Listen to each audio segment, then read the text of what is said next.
warahmatullahi wabarakatuh. Oke sahabat YouTube dari Sabang sampai Merauke, kembali jumpa dengan saya Bos Ahmad di channel Dunia Penuh Misteri. Dalam kesempatan kali ini kembali saya akan membawakan sebuah kisah misteri. Kisah ini adalah kisah nyata yang pernah saya alami sendiri. Seperti apa kisahnya? Berikut ini kisahnya. Ketika itu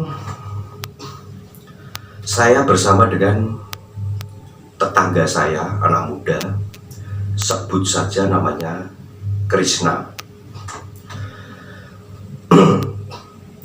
Dari rumah saya itu ingin menuju ke tempat tinggal kedua orang tua saya yang berada di Kabupaten Boyolali. Jadi saya dengan si Krishna ini berboncengan berdua ya, menuju Kabupaten Boyolali. Karena pada saat itu memang suasana lebaran ya. Jadi saya itu berkunjung ke rumah kedua orang tua saya itu pada saat 7 hari setelah Hari Raya Idul Fitri. Nah, selama dalam perjalanan dari rumah, kebetulan rumah saya itu ada di perbatasan antara Kendal dan Semarang. Singkat saja ya, dari arah Mangkang ya, dari Semarang terminal Mangkang. Kemudian saya berjalan naik sepeda motor bersama si Krishna itu. Itu selama perjalanan itu tidak ada hambatan ataupun rintangan yang mengganggu, sehingga perjalanan kami pun lancar-lancar saja. Selain saya itu memilih perjalanan itu pada saat malam hari karena saya menghindari kemacetan ya, karena kan ada arus balik mudik itu juga ramai, jadi saya memilih jalan di malam hari. Nah, saat saya itu mau masuk di wilayah dekat desa tempat tinggal kedua orang tua saya itu kan saya istirahat sebentar teman-teman. Jadi saya itu sempat istirahat karena kelelahan ya. Di samping itu juga udara pada saat itu, malam hari pada saat itu memang sangat dingin. Jadi kami berdua ini, saya dan si Krishna ini sangat kedinginan ya, sangat kedinginan. Kemudian saya itu istirahat barang sebentar. Saya itu merokok ya, sambil merokok, sambil ini relaksasi ya, senam relaksasi tangan, kemudian bahu, kemudian kaki. Tujuannya adalah biar ketika nanti sudah segar kembali, nanti saya akan melanjutkan perjalanan tersebut. Nah, pada saat saya dengan si Krishna itu istirahat, nah kebetulan itu saya itu melihat sisi kanan maupun kiri itu sempat pangling teman-teman. Pangling itu bahasa Jawa ya, artinya lupa ya, lupa dengan rute mana yang akan saya ambil, ke kanan atau ke kiri atau lurus. Karena di pertigaan itu ada arah tiga rute ya. Nah, yang membuat saya itu lupa akan arah itu karena saya itu sudah lama sekali saya tidak pernah ke desa. Jadi jalan maupun bangunan rumah-rumah di sekitar pedesaan itu sudah mengalami perubahan. Banyak sekali rumah-rumah yang direnovasi menjadi baik. Jadi saya pun sempat pangling ya, sempat lupa ya. Oh, apakah ini bener ya, rutenya apakah ini bener lewatnya sini. Setahu saya itu bangunannya dulu seperti ini kok berubah menjadi seperti ini. Jadi wajar kalau saya sempat lupa ya, karena jalan-jalannya pun juga sudah dibeton. Kalau dulu kan masih aspal biasa, tetapi saat itu saya bersama si Krishna pada saat itu jalan aspal itu sudah dibeton dan itu sangat rapi dan baik sekali. Tetapi ada satu pertanda bahwa saya masih ingat, itu adalah sebuah pohon beringin. Jadi ada sebuah pohon beringin itu di pertigaan, teman-teman. Jadi di pertigaan jalan itu ada pohon beringin. Saya itu istirahat di situ, di bawahnya pohon beringin di situ. Ya saya pada saat saya istirahat bersama si Krishna ini nggak berpikir aneh-aneh ya. Yang penting saya istirahat sambil merokok, sambil ini menghangatkan badan ya, karena saking dinginnya. Sampai knalpot itu kan, knalpot kan tak panas, itu knalpot kendaraan itu kan panas. Sampai saya itu sama si Krishna itu seperti ini, knalpot itu saya dekatkan dengan tangan saya. Jadi tangan saya itu biar hangat gitu loh teman-teman, biar hangat ini ya, biar hangat. Nah, setelah saya itu sudah merokok satu batang bersama dengan si Krishna, sudah mulai segar kembali. Kemudian saya itu melanjutkan perjalanan. Tapi saya itu bingung mau kemana ini, saya menuju arah dari pertigaan itu sampai menuju ke tempat tinggal orang tua saya itu bingung mau arah ke kanan atau ke tengah atau ke kiri. Saya lupa teman-teman, saya jadi benar-benar lupa pada saat itu. Terus ya udah, saya pikir gini, ya udahlah saya jalan aja, nanti kalau nanti ada orang saya mau tanya, kan seperti itu ya. Terus kemudian seingat saya itu saya mengambil arah kiri teman-teman. Jadi seingat saya mengambil ke arah kiri, terus jalan karena itu di suatu pedesaan ya, jalan pedesaan. Jadi kan saya harus pelan-pelan ya, artinya tidak ngebut-ngebut seperti di jalan raya utama. Sambil saya itu mencari orang, kalau misalkan itu kan suasana lebaran kalau di pedesaan itu hampir 1 bulan lamanya teman-teman.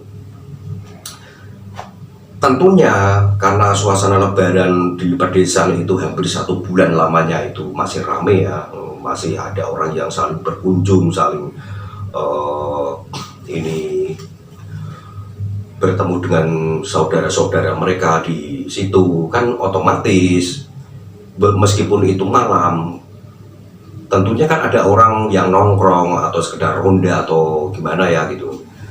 Tapi pada saat itu saya jalan itu sambil saya itu mencari orang.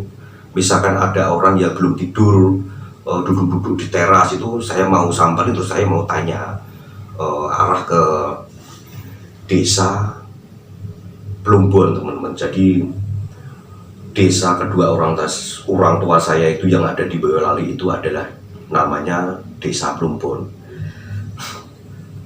Tapi sepanjang perjalanan itu saya itu ke sana itu tidak ada orang sama sekali teman-teman. Nah, sampai saya itu muter-muter, sama sekali tidak ada orang. Terus kemudian tiba-tiba kok saya itu kembali lagi ke pertigaan pohon beringin itu tadi teman-teman. Loh Chris, ini kok kita kembali ke sini lagi, ke pohon beringin ini tadi. Terus si Krishna juga baru nyadar, oh iya bos, kok kita kembali lagi di sini ya, di pohon beringin ini tadi ya. Loh, berarti kita itu salah bos. Terus oke, oh berarti kita ambil jalur yang ini. Terus itu tadi kan saya ambil jalur yang kiri ya, kemudian saya pilih jalur yang kanan teman-teman. Saya pilih jalur yang kanan. Sambil saya itu mencari mencari orang-orang atau misalkan di masjid itu kan mungkin masih banyak yang ini ya, masih banyak yang begadang gitu kan. Itu sama sekali di perkampungan itu, di pedesaan itu tidak ada orang sama sekali. Saya juga sempat heran teman-teman. Padahal dulu ketika saya sering pulang ke desa itu ya, meskipun malam hari sekalipun, jam berapa sekalipun, itu tetap ada orang yang nongkrong. Anak-anak muda atau orang-orang tua itu pada nongkrong di lincah-lincah itu ya, di gardu-gardu itu sambil mereka merunda itu ya, itu pasti. Tapi anehnya pada saat saya dengan Krishna itu, saya ke situ nggak ada orang sama sekali. Nah, terus saya itu capek teman-teman ya, saya itu capek dari ujung rumah ke ujung suana jalan itu gak menemukan orang sama sekali, hanya berupa bangunan-bangunan yang sepi, sangat sunyi dan sepi. Dan anehnya lagi, untuk yang kedua kalinya saya itu dikejutkan, saya bersama dengan si Krishna ini dikejutkan dengan keberadaan saya. Ketika saya sudah capek, tiba-tiba saya itu sudah berada kembali lagi di pohon beringin di pertigaan itu tadi. Loh, bos, kita kok kembali di sini lagi bos, di pohon beringin ini bos, 2 kali loh bos. Kita kembali di pohon beringin di pertigaan ini. Nah, dari situ teman-teman, dari situ saya mulai mengamati, kayaknya ada suatu kejanggalan. Aneh ini, kembali 2 kali di pohon beringin itu tadi. Satu, saya lewat jalur yang kiri, kembali lagi ke situ di pohon beringin. Kemudian yang kedua kali saya ke kanan, juga kembalinya di pohon beringin itu. Nah, terus kemudian saya bilang sama si Krishna, oke Kris, kamu tenang aja, kita santai aja dulu, santai, kita duduk sebentar, kita istirahat sebentar, kita sambil ngerokok sebentar, sambil menenangkan pikiran ya, biar tidak panik. Karena si Krishna ini anak muda teman saya ini ya, anak muda ini, tetangga saya ini, rupanya sudah mulai ketakutan. Bos, gimana ini bos, gimana bos, saya takut. Udah, kamu jangan panik, kamu bersama dengan saya, udah, kamu jangan panik. Nah, setelah saya itu kembali merokok ya, sambil merokok, sambil menoleh ke kanan, menoleh ke kiri, apa ada orang atau tidak. Kan saya kan juga ingin mencari orang ya, ingin mohon petunjuk. Kalau ada orang saya tanya, mohon petunjuk. Tapi tetap saja tidak ada orang teman-teman. Jadi ketika itu saya sudah istirahat yang kedua kalinya, kemudian saya berjalan lagi. Nah, kali ini saya berjalan menuju rute yang tengah. Terus saya menuju ke rute yang tengah. Oke Chris, kita lewat jalan yang tengah, karena yang kiri dan kanan kita kesasar. Tapi kita kali ini kita lewat jalan yang tengah. Oke bos. Terus kemudian saya jalan lagi ya, jalan kira-kira 100 meter. 100 meter itu ada orang dari kejauhan. Itu saya melihat orang pada kumpul-kumpul teman, pada kumpul-kumpul ya di gardu ya. Alhamdulillah Chris, itu ada orang di gardu itu, sepertinya di sana pada kumpul-kumpul. Ayo kita tanya ke sana. Oh iya bos, ayo bos. Itu senangnya sudah minta ampun teman-teman. Nah, sesampainya saya itu mendekati tepat persis di hadapan orang-orang yang pada kumpul ini, saya kan kemudian saya berhenti, lampu motor itu saya matikan. Saya beri salam, assalamualaikum pak, maaf pak, mohon tanya, ini jalan untuk menuju desa Plumbon itu di mana pak ya? Saya tanya seperti itu, kan sudah sopan ya. maaf Pak, saya baru kesasar tadi, saya dari arah Semarang, saya mau menengok ibu saya atau mbah saya yang ada di desa Plumbon.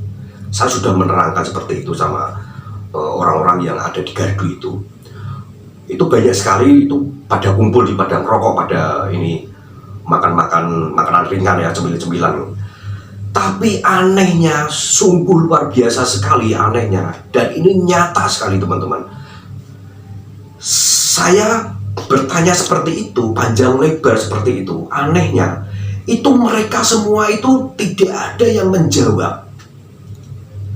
Bisu 1000 bahasa, tidak ada kata-kata satu kata pun. Mereka tidak berkata, hanya memandangi saya dengan sikrisnya saja. Nah, batin saya itu, kok ini orang kok aneh ya. Ketika saya tanya, kok diem aja, nggak menjawab, nggak apa, kok malah diem aja sambil melongo gini. Ya udah, sambil memandang gini aja, diem gitu aja. Terus saya mencium kejanggalan ya, saya juga gak enak ya, nanti kalau saya terus bertanya nanti malah marah. Jadi saya mengantisipasi hal-hal tersebut. Kemudian saya pamit. Oke Pak, saya tak pamit Pak ya, monggo Pak, assalamualaikum.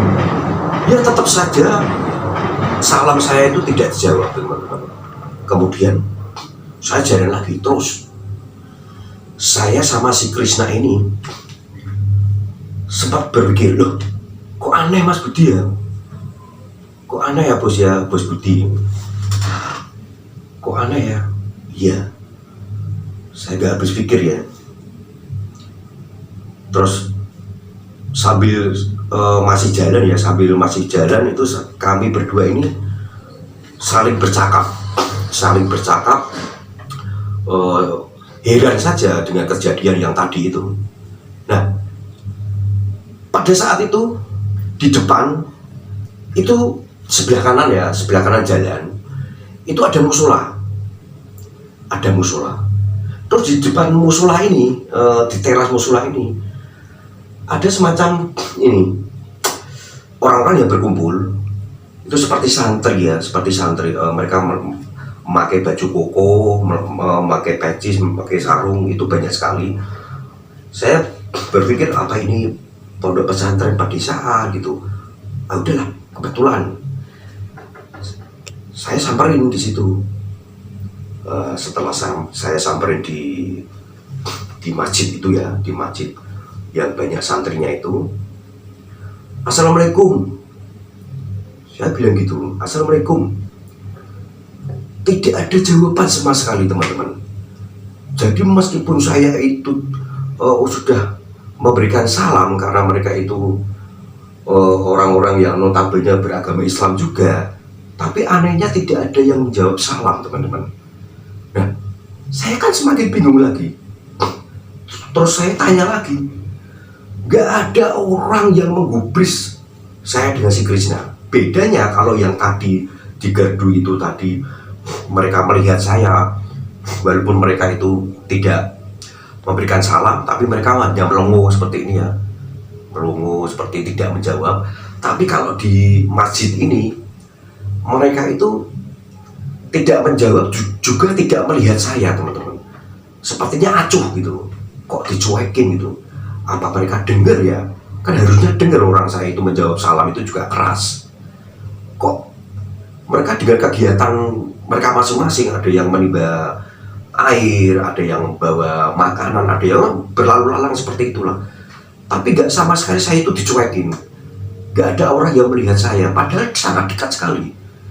Terus saya uluk salam lagi, beri salam lagi, sampai ketiga kalinya tidak kunjung dijawab. Terus akhirnya saya sadar, wah ya udah. Terus akhirnya saya memutuskan kembali. Setelah saya kembali, oke Chris, kita kembali terus sampai muter terus, pokoknya sampai ujung mana ini. Ya terus saya itu mendapatkan satu ini tiba-tiba ada ujung rumah. Nah, ujung rumah itu berdekatan dengan hutan. Nah, itu jalan itu sudah tidak ada jalan lagi teman-teman. Jadi sudah mentok di situ. Nah, ketika saya itu di situ sudah nggak ada jalan lagi, nggak ada jalan tembusannya. Oh, berarti ini adalah sebuah akhir dari rute itu kan, berarti itu desa yang buntu ya, katakanlah seperti itu ya. Terus tiba-tiba ada nenek-nenek teman-teman, ada nenek-nenek itu lewat. Saya bilang, mbah nuwun sewu mbah. Saya panggil itu kenceng banget, tapi tetap saja tidak ada jawaban teman-teman. Lah, si nenek itu hanya memandangi saya teman-teman, hanya memandangi saya. Nah, terus kemudian saya itu baru sadar setelah saya itu menengok ke si Krishna gini ya. Saya kan menengok ke si Krishna gini, Kris, kok nenek-nenek itu kok nggak menjawab. Ketika saya menengok lagi di sini, itu si nenek-nenek itu sudah tidak ada teman-teman. Nah, si Krishna ini ngomong sama saya, bos, tadi kamu itu ngomong sama siapa? Loh, ngomong sama siapa gimana? Orang di depan sana itu ada nenek-nenek, aku panggil mbah gitu kok. Tujuannya kan saya ingin menanyakan ini, apa itu rute kita kan kesasar ini. Si Krishna ini ngomong sama saya itu, bos, itu di hadapan jenengan itu tidak ada orang bos, kamu itu berbicara sendiri. Nah, dari situ teman-teman, kemudian saya itu baru sadar kalau ternyata saya itu dengan si Krishna ini sudah tersesat di alam jin rupanya. Seperti itu kesimpulan saya. Jadi kalau misalkan teman-teman ada yang berpendapat lain, monggo silakan. Saya juga tidak memaksakan kepercayaan kepada teman-teman bahwa saya tersesat di alam jin. Tetapi menurut saya pribadi bahwa itu memang benar-benar saya tersesat di alam jin. Kemudian di situ saya duduk tenang, ya saya duduk tenang. Kemudian saya berdoa, sama saya sambil memejamkan mata. Kemudian saya berdoa menurut keyakinan saya. Tentunya saya berdoa hanya memohon kepada Tuhan Allah Ta'ala supaya saya diberikan suatu petunjuk bisa keluar dari rute yang membuat saya itu bingung. Nah, pada saat itu si Krishna itu saya suruh untuk memejamkan mata. Oke si Kris, kamu pejamkan mata, kamu ini pegang tangan saya, jangan sekali-sekali kamu buka sebelum saya mengizinkan membuka. Oh ya bos. Kemudian saya itu memejamkan mata ya, sambil saya itu tarik nafas, olah meditasi ringan. Kemudian saya setelah membuka mata pelan-pelan, dan anehnya teman-teman, saya dikejutkan bahwa saya itu sudah berada tepat persis di halaman rumah kedua orang tua saya yang ada di desa Plumbon tersebut. Jadi saya bersama Krishna ini kaget, loh, kok ini sudah sampai gitu. Saya sudah sampai, benar-benar saya sudah sampai di depan rumah kedua orang tua saya yang ada di desa itu. Kan aneh. Nah, wah, baru kemudian saya sadar, dan makanya saya seyakinnya bahwa tadi itu saya dengan si Krishna itu memang benar-benar tersesat di alam jin teman-teman. Kemudian saya ketuk pintu, saya memastikan bahwa itu memang rumah kedua orang tua saya. Orang tua saya kemudian keluar, assalamualaikum, waalaikumsalam, salam. Oh, kamu datang kok malam-malam? Iya pak, biasa ya malam-malam. Jam berapa? Gini-gini ditanya. Terus saya itu ngomong, saya menuturkan kepada ayah saya, juga ibu saya yang ada di situ ya, bahwa saya itu dari perjalanan menuju ke desa itu sampai di sini itu tersesat, banyak liku-liku. Saya ceritakan semua ini. Tapi tahukah teman-teman bahwa jawaban dari orang tua saya itu tidak percaya, terutama ayah saya.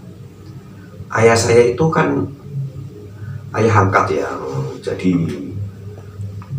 ayah angkat saya itu yang ada di Boyolali itu ya, istri kedua dari suami kedua dari ibu saya, karena ayah kandung saya sudah meninggal. Kemudian ibu saya nikah lagi dengan orang Boyolali, jadi ayah angkat saya, ayah tiri ya. Itu ayah tiri saya itu tidak percaya, teman-teman. Tidak percaya kalau saya itu tersesat di alam jin, itu tidak percaya, sama sekali tidak percaya. Sampai debat, saya itu debat. Sampai saya itu debat, malah saya itu digoblok-goblokkan. Wah, goblok kamu itu gini. Ya udahlah, daripada saya debat ya kan, udah saya ngalah, saya akhirnya diem, teman-teman. Tapi kemudian muncul kakek saya ini adalah ayah dari ayah tiri saya ini. Kakek saya itu muncul, kamu tadi lewat mana nak? Saya lewat sini mbah. Pasti kamu lewat jalur pohon beringin di pertigaan. Iya mbah, kok tahu? Ya tahu. Saya kan semakin aneh, semakin ini kaget ya, loh mbah ini kok tahu? Ya saya penasaran, terus saya tanya lagi sama si mbah ini, mbah itu bener mbah, ini saya gini, artinya saya tersesat gini. Terus kakek saya itu, mbak saya itu bilang, ya memang bener nak, kamu tersesat di alam jin, dan alhamdulillah kamu bisa kembali. Karena di situ rupanya di pohon beringin pertigaan itu menurut mbah saya itu, kakek saya itu adalah pintu gerbang masuk ke dunia lain, ke alam jin, teman-teman. Jadi saya dituntun di situ untuk masuk ke alam jin. Seperti itu, teman-teman, ceritanya. Jadi dari cerita yang bisa saya sampaikan ini kepada teman-teman, ada satu pelajaran yang bisa dipetik di sini. Ketika kita itu melakukan apapun, itu memang seharusnya kita berdoa terlebih dahulu. Itu terbukti ketika saya berangkat dari rumah sampai menuju Boyolali ya, di tempat tinggal rumah kedua orang tua saya itu, saya tidak melakukan yang namanya doa. Baru setelah saya itu tadi lelah, terus saya merasa kecapean, terus ada kejanggalan seperti itu, kemudian saya itu peka, ada kepekaan ya, oh ini kayaknya nggak beres. Setelah itu saya menenangkan diri sambil saya berdoa, dan alhamdulillah doa saya dikabulkan oleh Allah Ta'ala. Saya kembali menemukan rute yang normal. Seperti itu, teman-teman. Oke. Sekiranya sampai di sini. Wassalamualaikum warahmatullahi wabarakatuh. Kembali jumpa dengan saya, Bos Ahmad, di video-video berikutnya. Simak terus. Bagi Anda yang belum subscribe, silahkan Anda subscribe. Jangan lupa tekan tombol lonceng agar teman-teman dapat notifikasinya. Memang dunia penuh misteri.